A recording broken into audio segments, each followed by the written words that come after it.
My parents kicked me out for choosing love over status. When they lost their wealth and needed shelter, I showed them my home, and the broke boy they tried to erase. They didn't yell. That was the first thing. My parents never needed volume to tear someone apart. They'd perfected the art of quiet disappointment, of slicing you open with a calm voice and folded hands. We were sitting in the formal living room, the one we only used when someone had to be spoken to. White furniture, untouched books, and the kind of silence that made the walls feel farther away than they were. I was seated. They stood. "We've made a decision," my father said. He always used we when it was really just him. My mother played harmony to his melody, nodding in time, sighing on cue. "This situation can't continue." He meant Sam. He wouldn't say his name. He never had. "It's beneath you," my mother added, almost kindly. "He's not of our world." That was the moment I knew they weren't going to bend. Not this time. Sam and I had been together for 9 months. We met when my car broke down near his auto shop. I was late to a meeting, irritated, dismissive. He handed me water without asking and told me a joke that made me laugh out loud, despite myself. He didn't ask for my number. He didn't try to impress. But I went back the next week. And the one after that. He was nothing like the men my parents had tried to set me up with. He didn't know the difference between old and vintage wine. He didn't ask about my father's company. He didn't pretend. And for the first time in my life, neither did I. My parents had tolerated it at first. They said it was a phase, a rebellion. But when months passed and I still showed up to dinners with Sam, still refused to apologize for loving someone who worked with his hands instead of manipulating balance sheets, the patience began to crack. "You've embarrassed this family." That's what my father said. "We raised you better than this." My mother's voice shook, but not with sorrow, with shame. I asked them what exactly I was doing wrong. They told me I was associating with someone below our status, that I was being reckless with our name, that people had started asking questions. And then came the final line, the one I still remember word for word. "If you want to live like them, then go live with them. But don't expect to carry our name when you do." They cut me off that night. Not just financially, entirely. Bank accounts locked. Phone plan canceled. Health insurance dropped. Apartment lease terminated. I had 3 weeks to leave. No negotiation. They didn't even ask where I would go. I packed my things in silence. No one helped. The driver who used to take me to school didn't make eye contact when I rolled my suitcases out to the curb. I left my key on the marble counter and closed the door to the only life I'd ever known. I didn't cry. Not then. Because I wasn't sure I'd really left yet. Part of me still believed they'd call. That they'd soften. That they'd say, "We overreacted. Just come home." They didn't. Sam picked me up in a borrowed van. He didn't ask for details. Didn't gloat. Didn't say, "I told you so." He just loaded the boxes into the back, squeezed my hand and said, "We'll figure it out." I nodded, said nothing. But in that moment, I knew something with absolute clarity. I would never beg to be taken back. We moved into a tiny one-bedroom with yellow walls and a leaky faucet. The oven took forever to heat up. The neighbors fought through the walls. There was no dishwasher, no laundry in unit, no doorman. But the air felt different. It didn't weigh on my chest like home used to. I got a job waiting tables. Sam worked extra shifts at the garage. We coordinated schedules like a dance. Handing off keys, groceries, tired kisses at the door. It was exhausting. And good. And real. My parents never checked in. No calls. No letters. No birthday cards. It was like I'd never existed. And some nights that hurt more than I admitted. But the pain wasn't loud. It was a dull ache, one I learned to live around.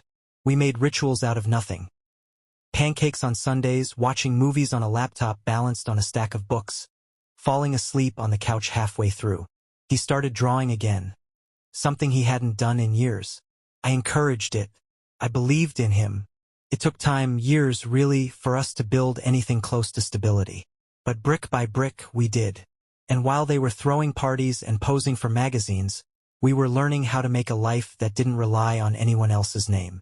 Sometimes I'd see headlines about my parents' company, photos of them at galas, smiling like their lives had never held room for someone they'd cast out. I stopped looking after a while, not out of anger, out of peace. They chose their image. I chose my reality. And every day, I was more certain I'd made the right decision. The apartment we moved into had more rust than charm. The walls were yellow, but not in the intentional way. More like sunlight had tried and failed to warm the space. The floorboards creaked. The faucet dripped. And for the first week, I cried every time I opened the fridge and remembered what full shelves looked like. But Sam made it home. He taped photos to the walls, fixed the leaky sink, built us a coffee table out of reclaimed wood and called it rustic industrial. I laughed for the first time in days. He made pancakes on Sundays even when all we had were eggs and flour. He'd hum songs while flipping them, like we weren't sitting in a place barely big enough for a mattress and a broken chair. We shared everything. One closet, one plate, one dream. I worked as a hostess at a diner during the day, and Sam took evening shifts at the garage. We'd cross paths in the hallway, exchanging quick kisses and wrinkled notes on the counter. It wasn't glamorous. It wasn't easy, but it was ours. And for the first time, I felt like I was building something real. Not inherited, not handed down, not wrapped in expectation. The money was tight, tighter than I ever imagined. There were nights we counted coins for groceries. Weeks when we'd pretend soup and toast was just a phase, a minimalist cleanse, we'd joke. We reused everything. Nothing was wasted. Not time. Not effort. Not the way we looked at each other like, we'll get through this. And slowly we did. Sam started drawing again. Sketchbooks filled with lines and curves, cars mostly. He had a thing for curves. He said the human body had nothing on a 1970 Corvette. He showed his sketches to his boss once, half-jokingly. The guy stared, then said, "You ever thought about design?" Sam shrugged. The next week, the boss introduced him to a friend who worked at a small body shop downtown. They were looking for someone to help with concept designs. Sam started going after hours, unpaid, just to learn. I applied for classes at a community college nearby. Business management.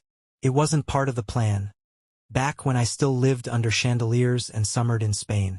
But now it felt like strategy, like control, like no one could take this from me once I earned it.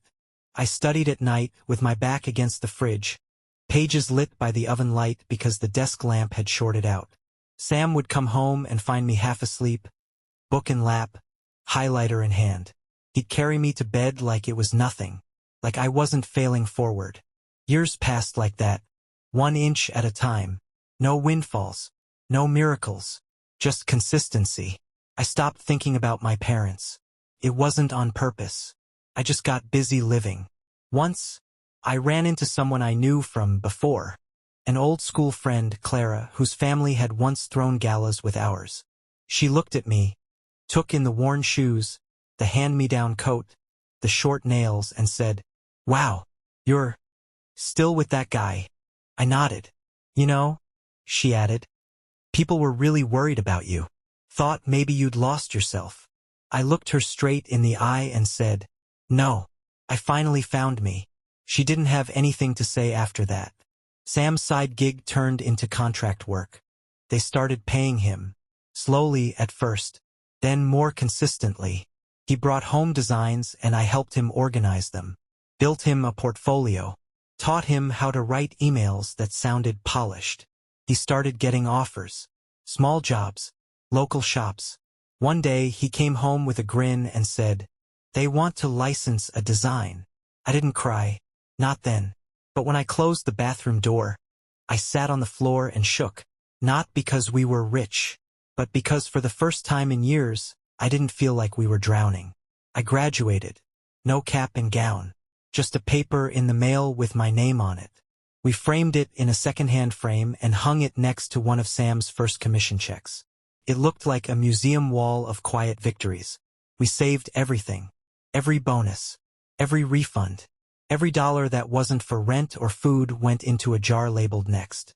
We didn't know what next meant at first, A better apartment, maybe. Car that didn't stall. But then a miracle happened.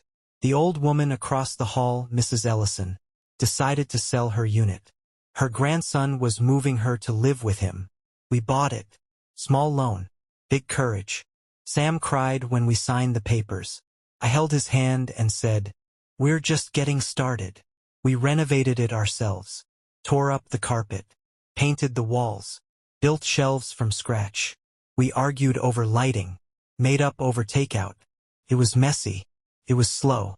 It was perfect. We hosted our first dinner there 6 months later. Fold-out chairs. A mismatched table. Too much wine. But it was filled with laughter. With people we'd met on our own terms. People who didn't ask what my father did or what my last name used to mean. Just people who liked us for us. That night, as we lay in bed, Sam whispered, "You think they know?" I didn't have to ask who they was. "Probably," I said. "But I don't care." And I didn't. Not anymore. Because we had done it. Without help. Without apologies. Without selling out or stepping back. They tried to erase him from my story. Instead, he became the best chapter. It started with a letter. A real one. On paper. In handwriting I hadn't seen in almost a decade. It came in a cream-colored envelope with no return address, just my name spelled carefully in full, first, middle, last. I stared at it for 3 days before I opened it. The handwriting was my mother's. Still delicate. Still perfectly slanted. Still full of control. The opening line read, "We hope this letter finds you well." I laughed at that. Out loud. It wasn't sarcastic. Just stunned. We. As if we hadn't been ghosts to each other for years. She didn't apologize. Not exactly. She used soft words. "We were trying to protect you. We thought we knew best. Time gives us clarity." Then came the turn. "We've run into some difficulties. Apparently, the family business had collapsed. Lawsuits. Bad investments. Something about a partner fleeing the country. Details were vague, but the message was clear. They had lost everything. We're staying with a friend for now, but it's not a long-term solution. Your father's health has declined. It's all been a lot." Then the sentence I knew was coming. "We were wondering if you might be willing to talk. Maybe meet." It ended with, "Love, Mom and Dad." Love? I sat with that word for a long time. Rolled it around in my mouth like a foreign language. What kind of love erases someone for a decade then resurfaces when it's convenient? I didn't know. And I didn't want to find out. I showed the letter to Sam. He read it quietly, then handed it back without a word. "Thoughts?" I asked. He shrugged. "Up to you." That's how he always was. No pressure. No agenda. Just space to choose. I folded the letter, slid it into a drawer, and didn't touch it again for a week. Then the phone rang. Unknown number. Area code I didn't recognize. I let it go to voicemail. When I played it, my father's voice filled the room. "I know we're the last people you want to hear from. And I can't say I blame you." He coughed. Paused. "We're not asking to come back into your life. We just need a place to stay. Temporarily." He sounded tired. "Smaller. Please call us. Or don't. I understand either way." I sat on the couch for a long time after that. Sam was out. The apartment was quiet. The refrigerator hummed. The heater clicked. A car passed below. And in all that quiet I realized something. I didn't hate them anymore. I just didn't trust them. A week later I called. My mother answered. She cried when she heard my voice. Tried to fill the silence with softness, stories, sighs, old memories. I didn't indulge her. I asked one question. "Where are you staying?" She gave an address. "A motel. Out by the airport." "It's not safe," she whispered. "We'll figure something out," I said. "Come over tomorrow. 4 p.m. I didn't tell Sam right away. I just cleaned. Not because I wanted to impress them. Because I needed the space to feel like ours. Fully. Undeniably. When I told him, Sam raised an eyebrow. "You sure?" I nodded. He didn't push. He just made dinner that night like always. Folded laundry. Kissed my forehead. The next day I set the table for 4. Sam asked if he should answer the door. I said no. I need to see their faces first. At 4:07 the doorbell rang. I opened it. And there they were. Smaller than I remembered. My father looked pale. Thinner. My mother's hair was grayer, her coat too large. Behind me, Sam stepped into the hall. They saw him. Their faces shifted, something between shock and memory. But neither said a word. I let them in. Offered tea. Water. They declined. We sat. It was awkward. Thick with things unsaid. We're grateful, my mother said finally. I nodded. Didn't smile? We've been through a lot, she continued. So have I said. Silence. Then my father cleared his throat. You've done well. I didn't answer. Sam brought over tea anyway. Placed it gently in front of them. My mother flinched when his hand brushed the table. I saw it. So did he. But he said nothing. They asked if they could stay. Just for a while? Just until they figured things out. I looked at Sam. He looked at me. And I said, yes. But there are rules. They nodded quickly. Of course. Anything. I held their eyes. This isn't your home. This is our home. Your guests. You will respect that. They nodded again. No comments about Sam. No judgment. No correction. You don't have to like how I live. But you will not disrespect it. Or nodding. My mother's eyes watered. I stayed still. I showed them to the guest room. Small. Clean. Quiet. Then I closed the door. And exhaled. That night, Sam held me while I stared at the ceiling. I wasn't angry. I wasn't scared. I was just hollow. Not from pain. From release. For the first time I was on the other side of the line I'd spent a lifetime dancing around. And I wasn't going back. They stayed for 6 weeks. Longer than I expected. Shorter than they probably hoped. There were no fights. No harsh words. Just stillness. Like everyone was too afraid to touch what had already broken. They followed the rules. Mostly. My mother tried once a small comment about the spice rack Sam built by hand. You always like things more elegant. I looked at her for a beat too long. She never commented again. My father kept to himself. He spent most of his days in the guest room, reading the same book over and over, or watching the news with the volume too low to follow. Sam never confronted them. Never challenged. He was polite. Present. Firm. He didn't forget. But he didn't need to remind them either. Some nights I caught my parents watching us. Not with judgment. But with something quieter. Like they were realizing finally what they gave up. One night, after dinner, my mother stayed behind to clear plates. She stood at the sink, hands in soap, voice barely above water. He's good to you. It wasn't a question. I nodded. Better than we ever were, she added. I didn't argue. That was her apology. Or maybe her confession. Either way, I took it for what it was. Not enough. But not nothing. A week later, I came home to find them packed. Bags lined up by the door. Coats on. Eyes lowered. We found a small place, my father said. A friend offered something short-term. I nodded. No hugs. No long goodbyes. Just a silent understanding. We can't stay here and we shouldn't. Sam offered to help carry their bags. They declined. He held the door anyway. They walked out. Slowly. Quietly. No drama. No slammed doors. Just the sound of feet on hallway tile. We stood in the doorway for a long time after they left. I leaned into his chest. He wrapped his arms around me. We didn't speak. We didn't need to. Life resumed. But not like before. Lighter. Cleaner. Ours again. I didn't hear from them for a while. Months passed. Seasons shifted. The plants bloomed. The pantry stayed full. The house breathed easier. Then one morning I got a letter. Not handwritten. Typed. Formal. From my mother. We're settling into the new place. It's not what we're used to, but it's enough. We've had time to think. To look at things differently. You don't have to reply. But we wanted you to know we see you now. Both of you. We hope you're well. No demands. No guilt. Just acknowledgement. I folded the letter. Slipped it into a drawer. Next to the one she wrote when they lost everything. 2 different seasons of silence.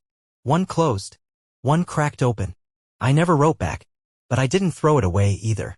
Sam and I kept growing. New furniture. Better coffee.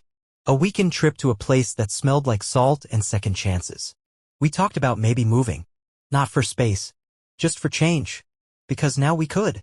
Because we weren't stuck in survival anymore. Sometimes when people ask about my family, I say, it's complicated. But really it's simple. They made their choice. And so did I.